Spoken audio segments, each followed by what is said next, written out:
Apa kabar warga semua? Jumpa lagi dalam program Dua Jempol yang setia menyapa Anda setiap hari tentu dengan beragam cerita positif yang tentu saja bisa menambah wawasan bagi Anda.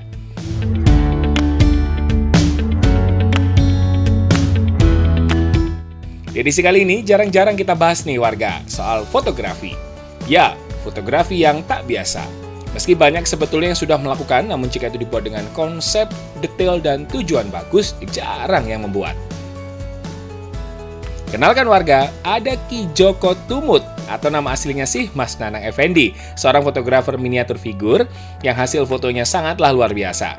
Namun bukan itu saja sebetulnya yang menggelitik saya, melainkan tematik yang dibuat oleh beliau, konflik sosial sehari-hari hingga permasalahan pemerintahan menjadi pilihan sudut foto yang dibuatnya, tentu melalui media miniatur figur.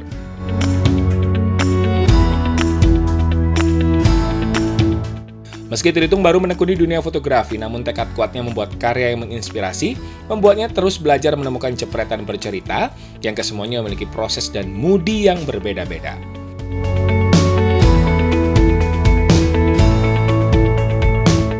Tanpa panjang lebar lagi, kita akan langsung ngobrol dengan Mas Nanang. Tapi setelah jeda ya warga, jadi jangan kemana-mana.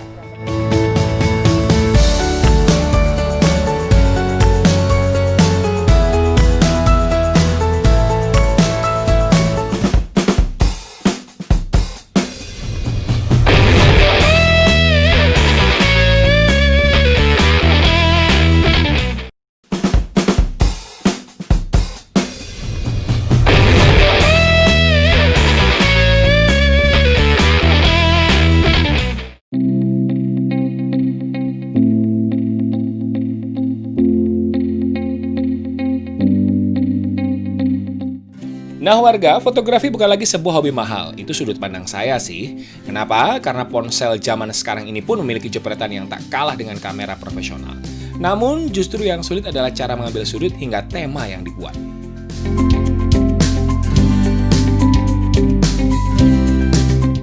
Segmen pertama gambarnya sudah jelas. Jarang-jarang Dua Jempol itu kita bahas soal seni yang satu ini, begitu ya. Kalau fotografer atau profesinya yang dinamakan fotografi itu banyak, jumlahnya macam-macam. Mulai dari yang profesional sampai yang anak-anak zaman sekarang pakai ponsel yang sangat canggih pikselnya atau menggunakan kamera mirrorless harga yang mulai dari 2 jutaan sampai 17 juta pun ada, dan komunitas-komunitas pun banyak tersebar. Tapi kalau kita bicara soal tema kita pada Dua Jempol edisi kali ini tentu sangat spesial, dan saya sudah bersama dengan orang yang juga luar biasa yang akan kita cari tahu begitu. Kenapa beliau memilih moto itu sing jelimet gitu loh. Padahal moto sing wong gede ae wis wangen iki tambah maneh foto sing jelawi menjelimet. Saya sudah bersama dengan sosok luar biasa. Tak pikir wong iku wane wake. Jangute dawa-dawa. Sepuh ngono. Nama kerennya itu Ki Joko Tumut. Tapi aslinya itu bukan Ki Joko Tumut. Ki Joko Tumut itu sejarahnya juga panjang. Nama itu mempresentasikan karakter yang dibentuk karena sejarah awal bagaimana beliau ini, sahabat baru saya ini, mengawali karir profesionalnya sebagai seorang fotografer. Ada Mas Nanang. Ya. Aslinya itu namanya lengkap Nanang Effendi. Nanang Effendi, jeneng apik-apik. Ya Joko Tumut ya apik sih, tapi ada ceritanya juga. Saya salaman dulu sama jenengan. Mulai kerja tak cole. Nek gak ngono gak ketemu. Kita ada di sebuah warung kopi yang juga tidak kalah luar biasa. Kebetulan cedek omahe beliau. Jadi sekalian pulang kerja mampir dulu di sini kita ngobrol-ngobrol. Sehat Mas? Kabarnya? Ya, alhamdulillah. Kabar Mas, baik. tadi di segmen pertama saya sudah ngobrol banyak soal gambaran terkait fotografi. Ya. Dan profesi sebagai seorang fotografer profesional. Nah, yang jenengan pilih itu adalah menjadi seorang fotografer miniatur figur. Betul. Lebih dikhususkan lagi memiliki tematik begitu ya, bertemakan hal-hal yang dekat dengan sosial masyarakat. Mulai dari sindiran kepada pemerintah, termasuk kejadian-kejadian yang sehari-hari terjadi. Boleh cerita dong Mas? Alasannya kenapa kemudian jenengan berfokus kepada miniatur figur, padahal moto sing gedene sak aku ae burung karawan api begitu loh, tapi ternyata jenengan memilih memfoto sebuah miniatur figur yang mungkin besarnya tidak sebesar korek api gitu. Kenapa Mas? Jadi awalnya memang saya tuh sebenarnya baru mengenal sih fotografi itu tahun 2014. Awalnya berangkat dari fotografi ponsel. Semua tak foto, ya karena memang pengen bisa dan pengen belajar. Ala-ala netizen lah ya pokoknya. Gitu. Karena memang awalnya itu kan juga saya belajarnya otodidak. Tanya-tanya ke teman-teman yang sudah luar biasa bisa, tapi ternyata juga tidak gampang. Karena ada beberapa mungkin teman-temannya kadang-kadang nggak mau berbagi ilmu. Gitu. Terus akhirnya berjalan waktu, saya 2016 awal itu mulai coba melihat di Instagram itu kan banyak foto-foto yang luar biasa, miniatur figur itu. Adalah salah satunya itu dari Jepang, itu saya Tanuka. Betul. Saya tergerak, gimana ya? Pengen, karena ini sesuatu yang baru buat saya kan begitu. Akhirnya mencoba cari referensi, kenal dengan beberapa teman-teman yang di Instagram, saya coba komunikasi dan alhamdulillah waktu itu ketemu dengan salah satu teman, kita joinan, dalam arti sharing ilmu. Saya punya kemampuan fotografi ponsel terutama di makro, dia punya miniatur figur. Jadi kita saling transfer ilmu kan waktu itu. Akhirnya dari situ pengen sih untuk gimana cara saya tuh bisa memotret miniatur figur secara kontinu. Memang awalnya ya snapshot, terus asal jepret aja, yang penting hati seneng kan. Tapi ternyata di awal tahun 2017 saya diajak oleh teman lama saya, salah satu filmmaker di Surabaya, untuk membuat sebuah konsep cerita dari foto kan begitu. Dan akhirnya begitu ketemu kita diskusi, jangan pakai nama asli, karena mungkin nama asli itu sudah biasa ya. Akhirnya dari situ tercipta namanya Ki Joko Tumut kan begitu. Kenapa Ki Joko Tumut? Ya Ki Joko itu mungkin orang ya yang istilahnya sosok orang tua yang menjadi kan panutan ya kan Ki begitu. Joko itu pasti. Tapi Tumutnya itu kan berasal dari singkatan sebenarnya. Joko terus lah pokoknya. Tumut, jadi tuyul imut. Karena memang miniatur figur ini beberapa orang menyebutnya tuyul imut kan begitu. Dari situ kita diskusi dengan Mas Heru waktu itu yang istilahnya bisa menjadi masukan-masukan buat karya-karya saya. Gimana kita bisa membuat sebuah cerita, ya intinya cerita itu yang beda dengan yang lain-lain, karena memang fotografer miniatur figur kan juga banyak. Iya, betul. Tapi kita membuat sesuatu yang berbeda. Ya seperti tadi disampaikan bahwasanya apa ya?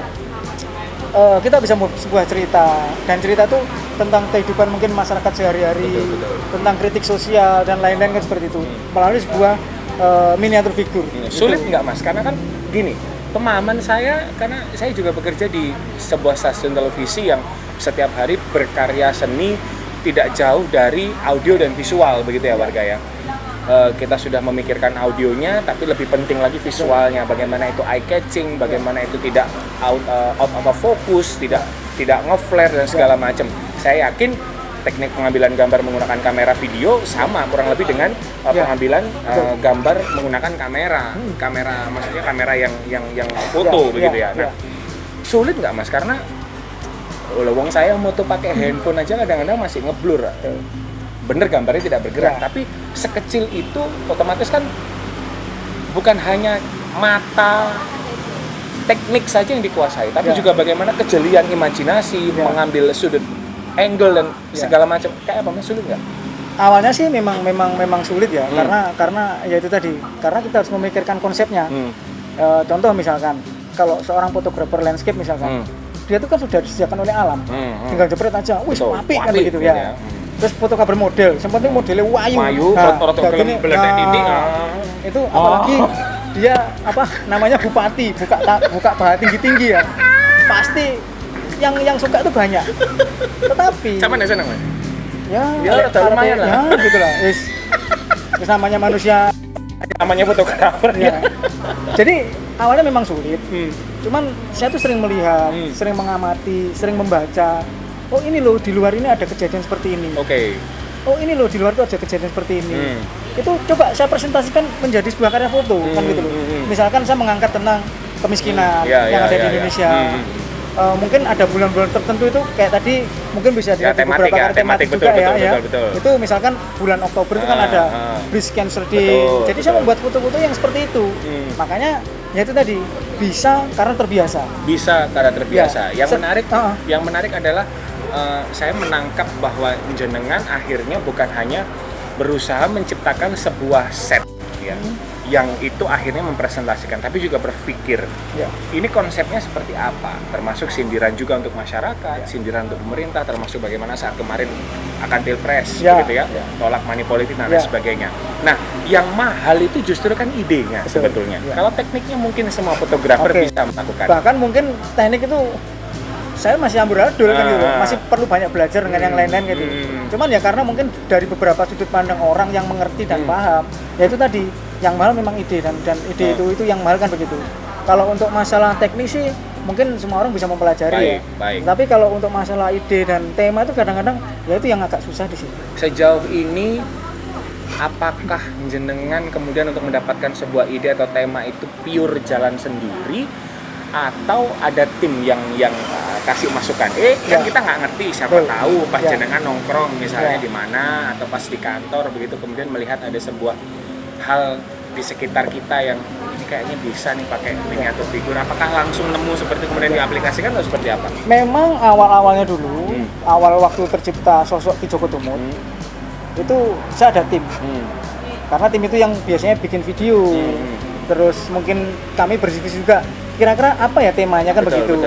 Tetapi karena mungkin kesibukan tim itu sendiri juga dengan kesibukan mereka masing-masing, akhirnya saya mikir sendiri dalam arti ya sudahlah. Tapi ada juga beberapa masukan-masukan dari istri terutama. Jadi dia yang menjadi kritikus pertama saya. Oh jelas itu. Nah, jelas itu. Kadang-kadang mosok sih gambar kok ini istrinya kameramen ini juga mas. Oh gitu ya. Kritikus paling mujarab itu. Nah, jadi saya coba mempelajari dari hal itu. Kadang-kadang memang saya foto kayak gini, saya melihat. Mosok sih kok gini. Ya itulah, makanya ya itu tadi. Kita sebagai seorang fotografer yang terus ingin belajar. Jangan tutup mata. Jangan tutup mata dengan kritikan orang lain. Karena itu sangat semakin berharga. Dikritik itu semakin kita karena terpacu. begitu kita dikritik, berarti orang lain memperhatikan kita kan. Tapi kalau kita menutup mata dan enggak mau dikritik ya wes. Orang akhirnya malas mengkritik, berarti kalau sudah berhenti kritikannya sudah tidak ditengok lagi karyanya. Miniatur figur itu paling besar seberapa sih mas? Kita ibaratkan kunci nih. Nah, ini kan ada 3 kunci nih mas. Paling besar tuh seberapa? Kebetulan tadi saya enggak bawa barangnya. Itu yang sekarang saya geluti sekarang ini itu skala 1:87. 1:87. Ya, karena ada beberapa skala kan. Itu kayak ini ta mas, kayak dolanannya anak kecil yang tentara-tentaraan itu ta? Betul, sebenarnya dari situ. Tapi memang itu sebenarnya kalau di itu bukan mainan sebenarnya. Karena memang dulu itu awalnya itu kan sebagai pelengkap diorama kereta api, orang main kereta api. Betul. Cuman karena ada beberapa fotografer yang jepret akhirnya itu menjadi sesuatu yang bagus, akhirnya itu serinya sekarang seperti itu. Jadi yang skala 187 tuh tingginya rata-rata tuh 2 cm. 2 cm? Ya, kecil segini. Bos 2 cm. Bener-bener kayak motor tuyul. Ya, itu yang skala 187. Bahkan di bawahnya itu ada lagi juga N scale namanya, itu lebih kecil lagi. Berarti termasuk kalau misalnya pakai rumah-rumahan, kemudian ada gerobak dan segala macam itu juga sangat kecil. Karena menyesuaikan dengan skalanya kan. Luar biasa. Karena contoh misalkan skalanya itu ada yang lebih gede dikit ya. Itu kayak Hot Wheel. Ya. Itu skalanya 64. Jadi 1:64. Itu lebih kecil lagi. Oke. Berarti kalau skalanya sekecil itu tidak ada miniatur figur yang bupati. Nah, ada juga. Ada. Bukan dada malah ada juga. Ada ya. Ada. Dan itu terlihat.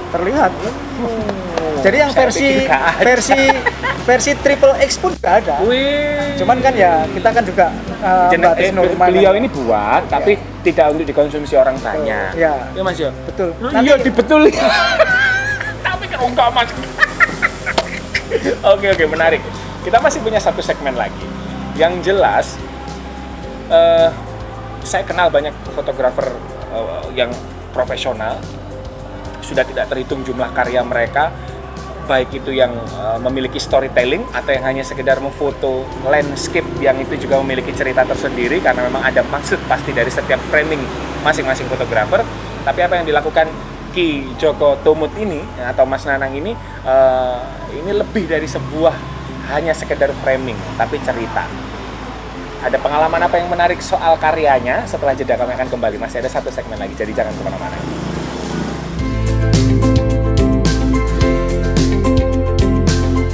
Sabar, penjabaran lebih lanjut masih akan kami hadirkan untuk Anda. Jadi jangan kemana-mana.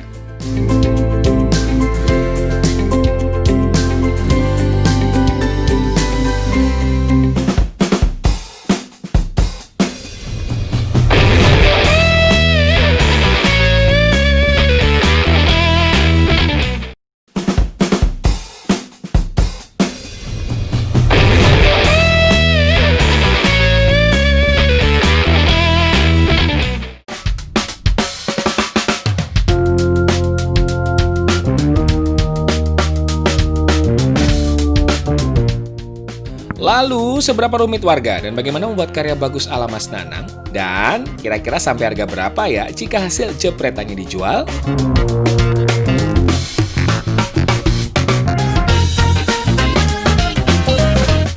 Jarang-jarang warga kameramen saya sedekat ini. Jadi aku komwet anak gumus-gumus. Tambah dicedek. Masih bersama dengan Mas Nanang, atau yang lebih akrab disapa, dikenalnya Ki Joko Tumut. Terlepas dari bagaimana karakter Ki Joko Tumut secara penampilan beliaunya, kalau begini kelihatan ganteng, eksekutif muda banget. Tapi saat kemudian sudah pegang kamera atau ponsel, kemudian akan berimajinasi, memainkan imajinasinya yang dituangkan dalam sebuah hasil karya, koloran pun kan sing ngeru. Ya Mas yo. Betul. Nang latar omahe ana uler nang ndukur godhong ae. Jadi, nah punya pengalaman yang paling tidak bisa dilupakan apa Mas dari hasil karyamu? Ya. Karena saya yakin jumlahnya tidak terhitung lagi, karena beliau tadi sempat bilang waktu mau mindah file untuk kita bawa, hasil foto sampai lupa di save, hilang. Ya. Akhirnya mencoba memfoto lagi, tapi saya yakin juga hasilnya tidak seperti sebelumnya begitu. Karena momen itu kan nggak bisa diulang. Betul, momen meskipun itu diciptakan, betul, tapi ya, moodnya, ya, nah itu yang berbeda, beda, rohnya itu yang berbeda. Pengalaman yang tidak bisa dilupakan atas hasil karyanya. Jadi alhamdulillah sih sejak saya benar-benar menekuni miniatur figur fotografi ini, ada beberapa pengalaman-pengalaman yang sangat-sangat luar biasa. Tetapi salah satunya adalah waktu itu saya diundang ke salah satu pondok pesantren di Jombang. Jadi namanya Pondok Pesantren Hanifida. Kebetulan saya diminta untuk workshop dengan 2 orang hebat.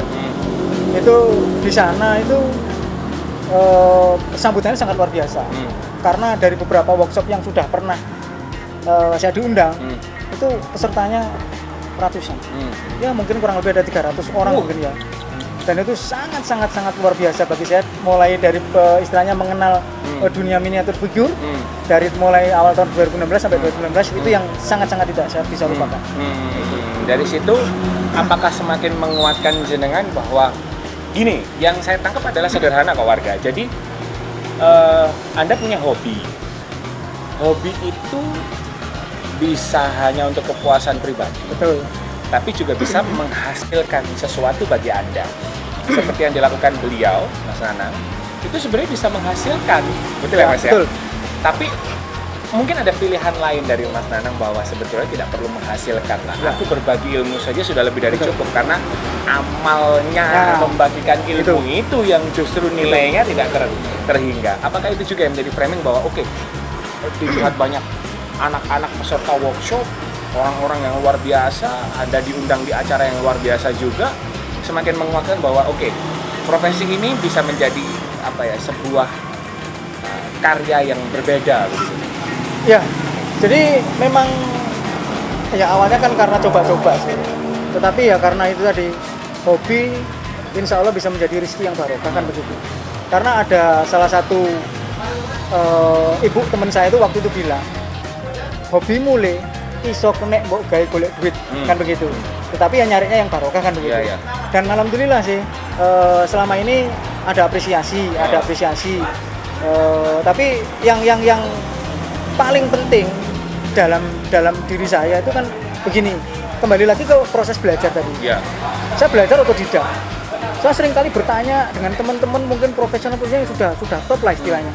Tetapi tidak semua orang yang saya tanya itu mau berbagi kan gitu. Nah, saya berkaca dari situ, karena ilmu yang saya miliki sekarang itu kan tidak beli.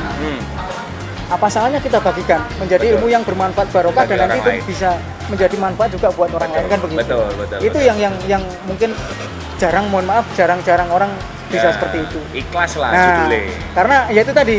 Jadi kalau saya pribadi jangan hanya melihat materi. Meskipun tidak secara materi itu menguntungkan, tetapi dengan berbagi ilmu yang seperti ini, insya Allah manfaat barokah buat diri saya pribadi, keluarga dan teman-teman yang lain kan begitu. Jenengan kan karyanya banyak Mas. Ya. Ini masih linear ya, masih satu benang merah. Sudah pernah ada yang dibeli? Alhamdulillah, kebetulan saya mulai Februari kemarin itu kan coba posting di Shutterstock. Laku. Berapa kalau boleh tahu, Mas? Sementara karena memang saat ini saya kan masih baru juga ya di sini. Itu satu foto itu cuman hanya $0.25 sih. Tetapi saya tahu di Shutterstock itu nanti bertingkat levelnya. Jadi semakin banyak dibeli, nanti satu foto bisa jadi harganya bisa terus meningkat menjadi puluhan dolar per foto. Yang beli? Kebetulan saya cek banyak dari luar negeri. Kan? Apa saya bilang? Pancingan saya itu sederhana. Orang Indonesia begitu. Gayanya aja. Kalau komen ya Mas ya di sosial media kok yo menghujat sana, menghujat sini, mengkritik sana, mengkritik sini, tapi giliran karya seni anak bangsa itu rata-rata yang mengapresiasi bukan bangsa kita sendiri, tapi orang lain. Ya terlepas dari itu semua ada kebanggaan sendiri lah dari Mas Nanang bahwa karyanya meskipun hanya 0, sekian dolar tapi berjenjang dan yang mengapresiasi bukan orang-orang sembarangan meskipun itu ya nggak ngerti latar belakang yang bisa kolektor, bisa macam-macam. Nah, kalau Anda khususnya yang milenial nih, yang muda-muda penasaran ingin ketemu Mas Nanang, saya ambil promosi sedikit ya, tanggal 29 September besok Ki Joko Tumut ini akan jadi pembicara tunggal ya Mas ya?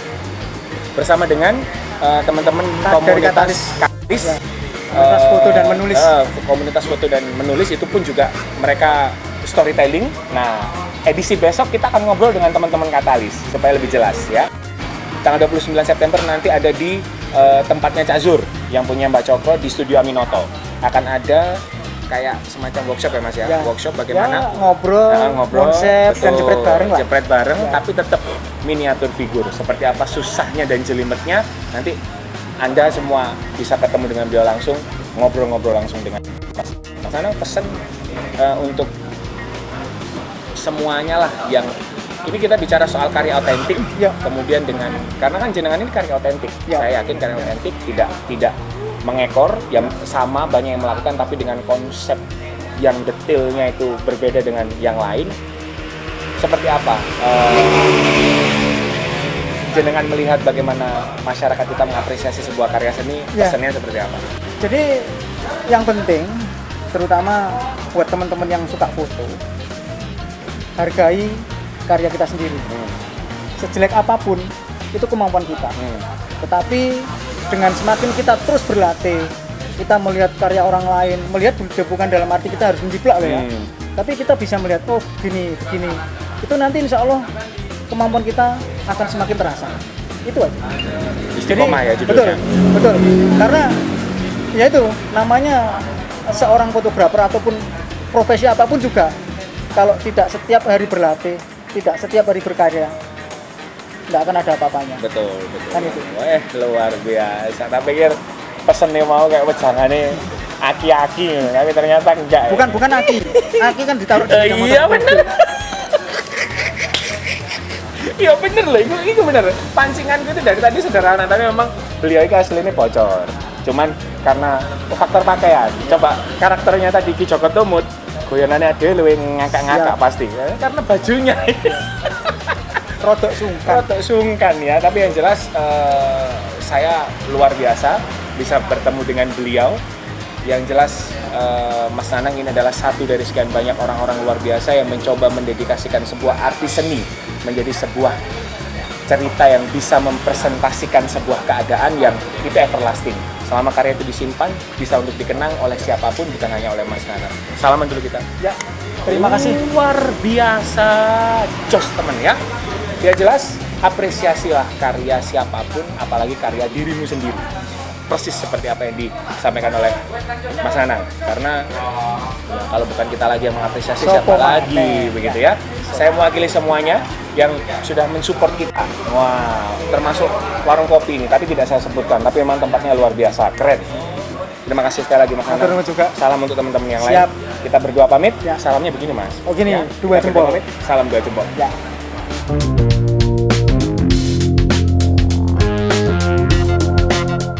Nah, yang tak kalah luar biasa adalah niatnya. Belajar dan terus belajar adalah kunci semua keberhasilan. Salut!